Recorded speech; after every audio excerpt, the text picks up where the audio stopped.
The Story of Ferdinand by Monroe Leaf.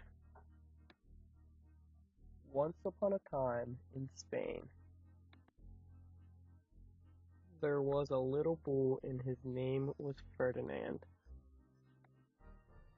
All the other little bulls he lived with would run and jump and butt their heads together. But not Ferdinand.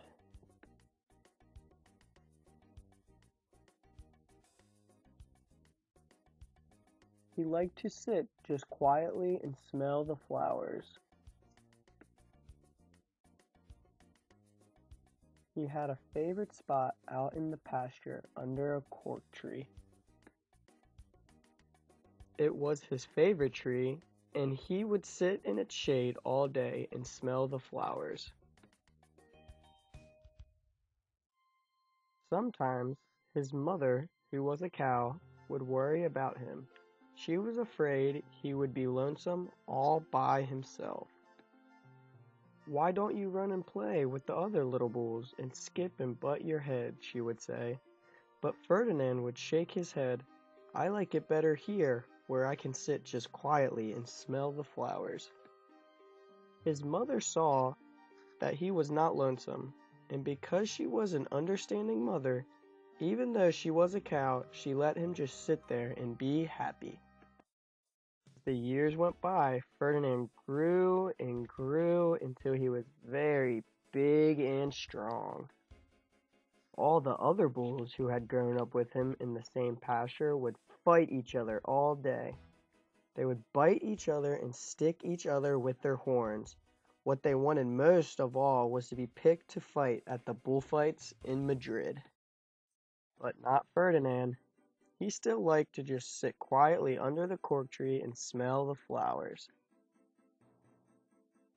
One day, 5 men came in very funny hats to pick the biggest, fastest, roughest bull to fight in the bullfights in Madrid. All the other bulls ran around snorting and butting, leaping and jumping so the men would think that they were very, very strong and fierce and pick them.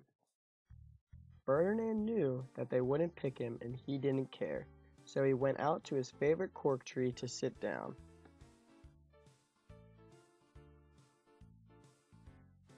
Look where he was sitting, and instead of sitting on the nice cool grass in the shade, he sat on a bumblebee.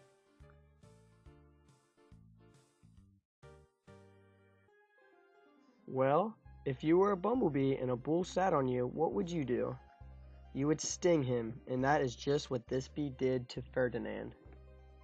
Wow, did it hurt! Ferdinand jumped up with a snort. He ran around puffing and snorting, butting and pawing the ground as if he were crazy. The men saw him, and they all shouted with joy.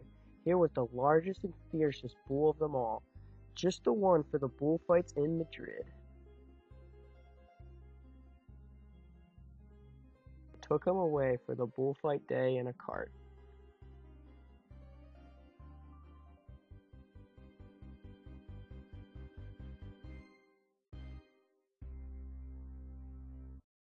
The day it was, flags were flying, bands were playing.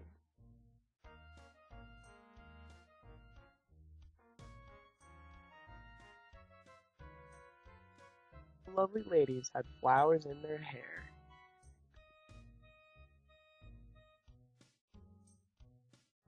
They had a parade into the bull ring.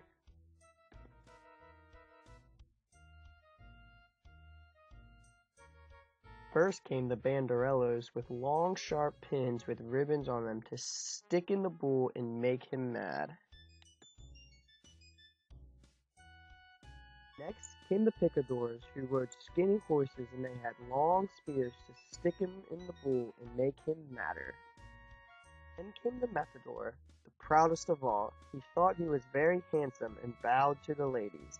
He had a red cape and a sword and was supposed to stick the bull last of all. Then came the bull, and you know who that was, don't you?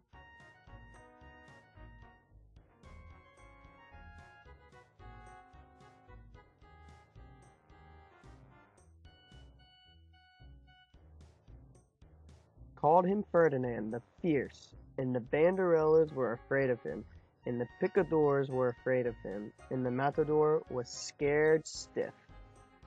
Ferdinand ran to the middle of the ring, and everyone shouted and clapped because they thought he was going to fight fiercely and butt and snort and stick his horns around.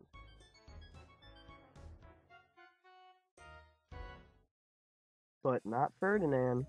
When he got to the middle of the ring, he saw the flowers and all the lovely ladies' hair, and he just sat down quietly and smelled. He wouldn't fight and be fierce no matter what they did. He just sat and smelled, and the banderellas were mad, and the picadors were madder, and the matador was so mad he cried because he couldn't show off with his cape and sword. So they had to take Ferdinand home. And for all I know, he is sitting there still, under his favorite cork tree, smelling the flowers just quietly. He is very happy.